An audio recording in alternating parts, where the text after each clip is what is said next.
Hey everyone, Tiger Palafox here, and this is GardenLife TV. After years of experience at independent garden centers, I'm sharing with you all I've learned. We've come here to Fallbrook, California to the Grand Tradition Estates and Gardens. They have a wonderful variety of plants here. So we're gonna take a look at all their flowers, all their gardens, and we're gonna teach you specifically about roses. So why don't we go ahead and head into the rose garden so we can get started.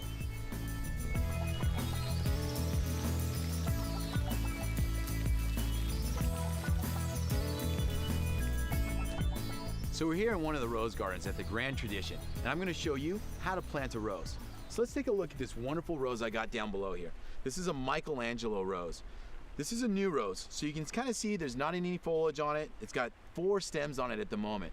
When you buy a rose, in order to ensure you're getting a good quality rose, you want nice thick canes, and you don't want them crossing or any kind of dead canes on it. When you also purchase a new rose, it might be your job to do some pruning before you plant it. One thing I see in this rose is we've got this cane coming up right through the middle of the rose.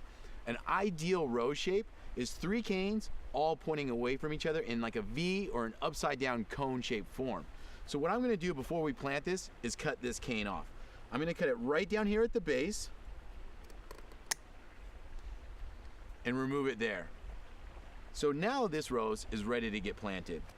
When you have a new rose, its root system might not be developed yet, so don't be afraid if the soil begins to fall away. And at the same time, if you have a new rose and this root system has developed, don't shake it up too much or disrupt it, because they are new roots and you don't want to break them apart. So I'm going to dig this hole here.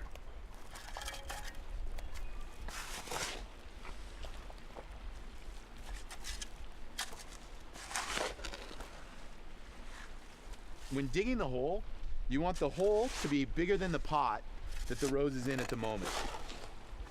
And you want to give yourself a little bit of room to add some planting compost into the hole.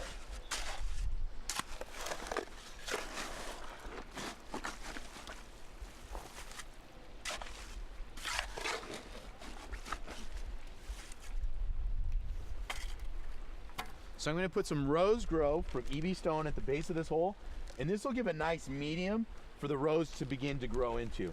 It also gives the roots nice easy soil to develop into as well.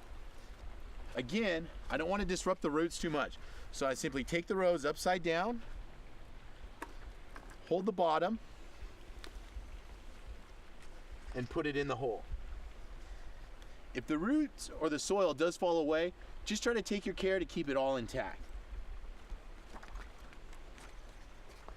Now, around the edges, I'll again put some Rose Grow planting compost.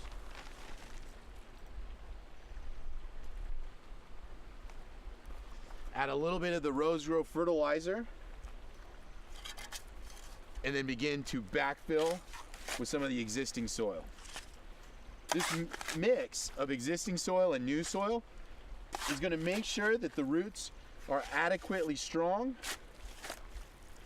and it creates a common bond with the surrounding soil. Just kind of pack that around there.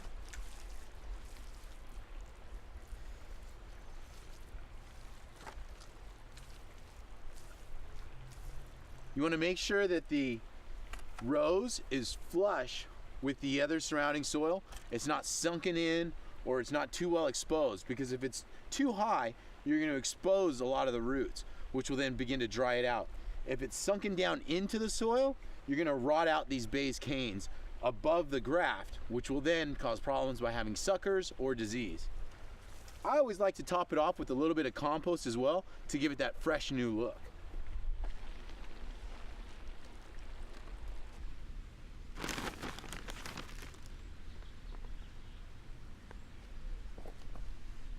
All right, so this rose is in here.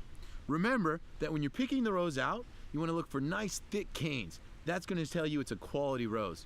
Also, you don't want any dead branches or crossing branches when planting. Get rid of those right away. And you want that upside down cone or V shape out of 3 canes, and 3 canes only. Don't worry, there'll be a lot of plant later on from this rose and you'll really enjoy it. When you plant it, make sure that it's flush with the existing soil and the graft is not below any soil, but at the same time, no roots are exposed, because that'll dry it out. All right, let's go ahead and move on, and I'll show you how to take care of them now.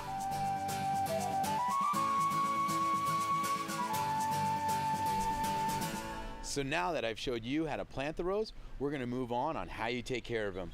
So in front of me, I have this wonderful, brilliant pink iceberg rose. One of the problems with roses is that they attract a lot of bugs, but one bug in particular is an aphid. Aphids usually attack the new buds or new foliage on a plant, so you have to watch out for the tips of the roses and look out for them. If you do get aphids, there's a great way to solve them. Neem oil is a great organic pesticide that's easy to use and safe for a lot of different plants. The only thing with oil-based pesticides, whether it's neem or anything else, is that you want to make sure to take consideration that you apply it in the early morning or late evening. The reason is because that oil acts like a mirror on the foliage and can burn it during the heat of the day. So you want to make sure it dries before the heat of the day occurs so you don't get any burning on the foliage. So with this product here, it's a ready to use, so it's pre-mixed. You spray it on the foliage, get good coverage over the whole plant. And the reason why you want good coverage over the whole plant is because you don't know where those aphid eggs or larvae are. So you want to make sure to cover the whole plant to get every single one of them. You don't need to have it dripping off, but just lightly misted. Again, only apply it in the early morning or in the late evening so you avoid that burning. If you have a lot of roses, like they do at the Grand Tradition here, you might want to consider investing into a hose end sprayer and some concentrate. What this does is it mixes in the bottle as it comes out, so it goes a lot farther. It's nicer so you can save your hand and not spray so much. The hard thing is a lot of product comes out, so you can be a lot more gentle when spraying to make sure you don't overspray the product. To use one of these hose end sprayer, you put the concentrated product into the bottle here, set the dial on top to the recommended ratio of what should come out, and then turn on your hose and begin to spray. Get good coverage over the whole plant, but again, try not to put too much on it so it's dripping off. The nice thing about this particular sprayer as well is that when you're all done, if there's product left in here, you can put it right back into this bottle and put it on your shelf for next time because it didn't mix with any water, so you don't have to use it all up. That's really good if you have a lot of roses. Another thing that you have to do when it comes to roses is fertilize them. They have lots of blooms and they grow really fast, so you want to make sure to fertilize them regularly. I recommend a product from E.B. Stone called E.B. Stone Rose and Flower Food. The reason why I recommend this is it's organic, and when it's organic, that means it's long lasting and time release. You only have to apply this about once a month. Put about a half a cup or a full cup for large roses into it, drop it at the base of the rose. When you first drop it on there, you want to water it lightly after that, so that way it saturates the product and the soil. Come back about 15 minutes later and give it a good soaking. The reason why you do that is it's like a dried up sponge. When soil's dry, it initially repels water. So you have to be careful. If you just soak it, all that water is gonna run away from the plant. So you saturate it, get that sponge nice and wet, come back 15 minutes later, and now when you water it, it's gonna absorb it. So all the nutrients from the fertilizer and all the water is gonna go right down into the root system. The rose is gonna be able to absorb it much better, and you're not gonna waste product by having it wash away. When you fertilize a rose as well, you want to make sure you don't do it on a hot day because the fertilizer can again burn the foliage. So when you're working with roses, it's good to get out there first thing in the morning or in the evening after you get home from work, burn a little steam, work on your roses and have a good time. When we get back, I'm going to show you how to prune them.